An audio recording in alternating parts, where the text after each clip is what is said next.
Hai, Assalamualaikum warahmatullahi wabarakatuh dan salam sejahtera kepada anda. Bertemu lagi kita di dalam sesi perkongsian tips berkenaan dengan sistem radiator kereta anda ini. Sebelum ini, RBM ada kongsikan kepada anda iaitu berkenaan dengan 5 tanda menunjukkan enjin kereta anda overheat. Okay, ramai juga sebenarnya yang bertanyakan kepada RBM sebab RBM ada mention di dalam video itu berkenaan dengan apabila enjin kereta anda overheat, apakah puncanya, iaitu disebabkan oleh silinder head enjin kereta anda warp ataupun bengkok. Okey, pada sesi kali ini RBM akan kongsikan kepada anda lebih detail berkenaan dengan yang dinamakan silinder head untuk enjin kereta anda. So, anda kena tonton sesi video ini sampai habis supaya anda tidak terlepas apa poin-poin penting yang RBM ingin kongsikan kepada anda.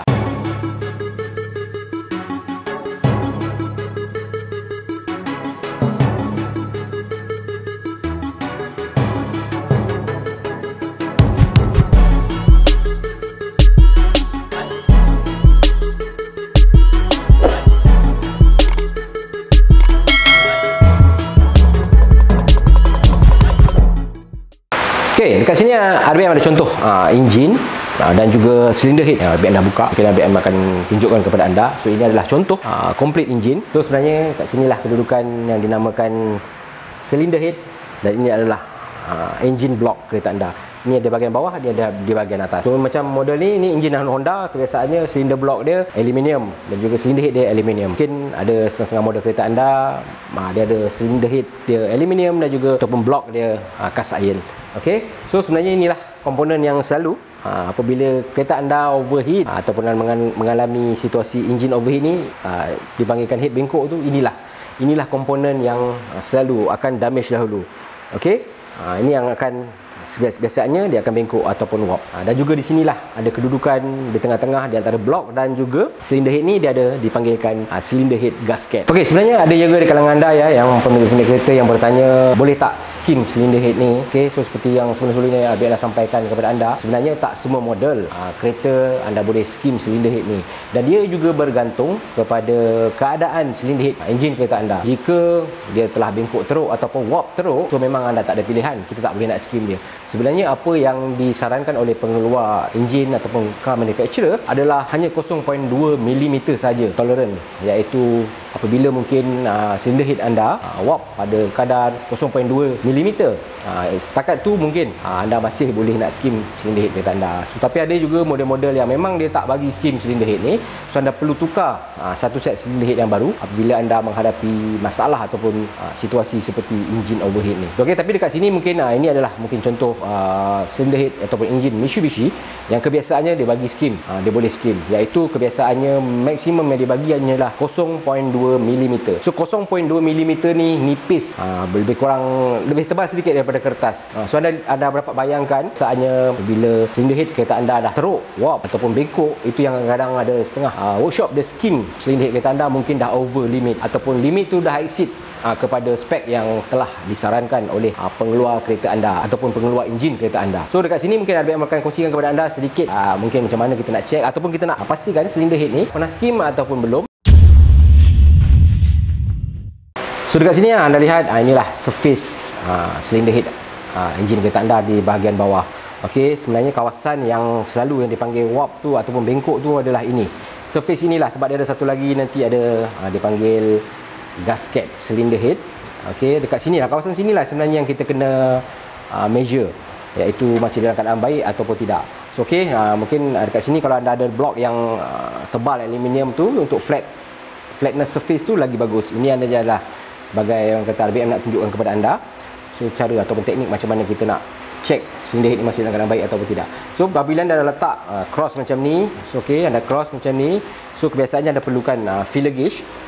Feeler gauge ni anda set, kebiasaannya ini dalam inches, kebiasaannya 0.07 inches ni bersamaan dengan 0.2 mm.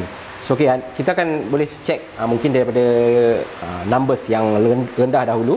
So kita check, kebiasaannya kalau anda letak flat macam ni, so anda akan dapat lihat dekat sini. So kalau dia boleh masuk, bermakna 0.2 mm lah bengkok. Kita akan boleh check dekat mana kawasan yang bengkok sebenarnya melalui pembaris pembesi ni. Okey, ini tak berapa tepat tapi boleh sekadar untuk orang kata kita nak dapatkan idea. Okey, so kalau kita lihat macam ni, tak ada kawasan yang kita boleh masuk dengan feeler gauge ni. So bermaksud head silinder anda masih dalam keadaan baik. So tapi jika dia melebihi, contoh kalau anda boleh letak macam tu, dia terus boleh masuk macam tu, melebihi 0.2 mm dia punya warp tu, so bermakna head silinder head ni dah out of spec dah, anda tak boleh gunakan lagi. So kalau anda skim juga, dia akan ada masalah nanti yang RBM akan terangkan kepada anda sebentar lagi. Okey, so dan kedua yang mungkin RBM boleh kongsikan kepada anda, so macam mana kalau kita mungkin anda nak beli silinder head yang second hand ataupun daripada half cut, daripada kedai potong. So anda nak lihat silinder head tu dah pernah skim ke ataupun belum. Kebiasaannya silinder head dia akan nampak tanda macam ni. Okey, okey, ada 3 point tanda macam ni. Okey, tanda. Okey, so dekat sini sebenarnya anda boleh ukur, anda boleh measure berapa lagi deep silinder head ni. So okey, kebiasaannya ini kalau yang daripada standard factory lagi, anda akan lihat lebih kurang 0.8 mm. Sorry, RBM digital linear caliper RBM AB3. So okay, dia lebih kurang 0.5 ataupun 0.8 mm.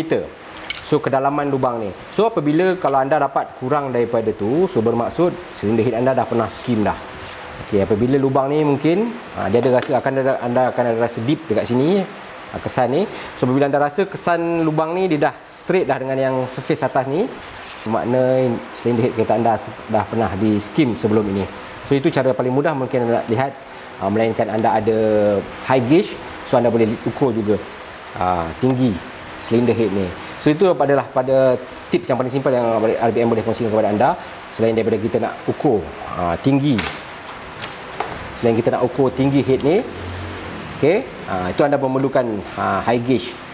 Okey, itu cara paling mudah untuk kita nak, mungkin anda nak dapat keputusan yang cepat, kita rasa je kat sini. So kalau masa lubang ni masih dalam lagi, okey, bermakna silinder head ni masih belum pernah di skim ataupun di grind, dipanggil, ada setengah orang panggil grind silinder head ni. Sebab kita nak ratakan balik surface ni supaya kita tak nak ada nanti kebocoran.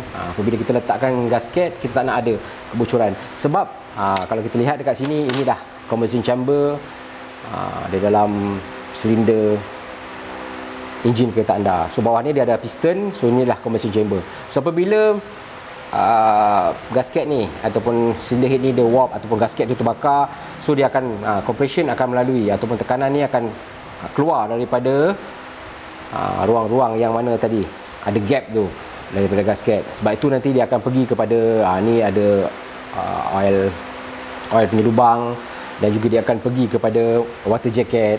Sebab tu anda akan dapat kesan lihat ataupun kenapa coolant tu tendang di dalam spare tank ataupun minyak dah bercampur dengan engine oil, disebabkan kedudukan lubang-lubang antara water jacket dan juga oil punya laluan ni dia bersebelahan saja. Sebab itu kebiasaannya gasket silinder head dia tak boleh ada gap sedikit pun. So itu tadi orang kata sedikit penerangan ringkas berkenaan dengan silinder head tu. So memang tidak dinafikan ada model-model kereta yang anda tak boleh nak skim dia macam tu ataupun anda tak boleh nak grind.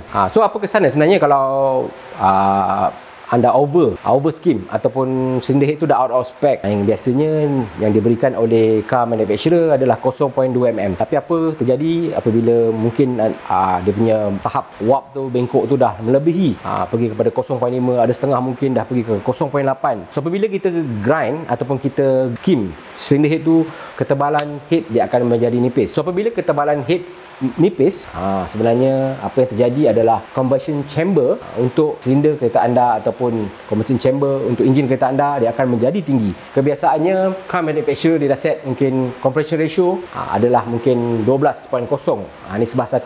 So mungkin apabila anda skim, anda nipiskan head tu, itu yang menyebabkan compression ratio enjin kereta anda akan meningkat, akan menjadi tinggi. Sebab apabila compression ratio tinggi, anda masih menggunakan stock issue ataupun issue yang standard, sebab itu fuel mixture dia dah tak betul lah. Sebab kebiasaan ni dia dah set dah. Sebab kebiasaannya issue standard enjin kereta anda hanya boleh melakukan kerja-kerja yang telah disetkan oleh engineer pengeluar kereta anda.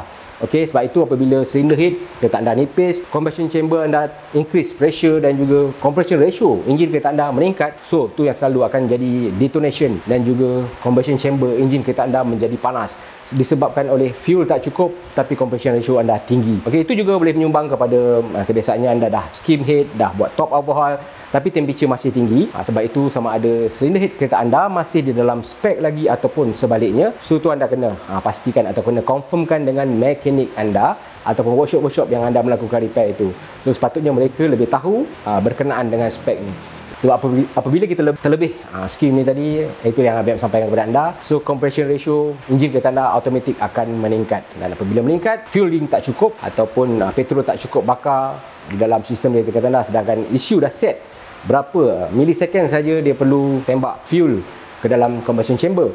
Itu sebab sebenarnya apabila salah satu perkara ataupun kerja-kerja yang dilakukan oleh enjin tidak mendapat restu daripada isu enjin kereta anda, so dia akan bertindak bahawa enjin kereta anda sebenarnya ada masalah. Okey, dan itu sebab itu kebiasaannya temperature akan menjadi lebih tinggi disebabkan combustion chamber anda dia dah increase compression ratio dia. Okey, setakat di sini saja perkongsian RBM untuk sesi kali ini.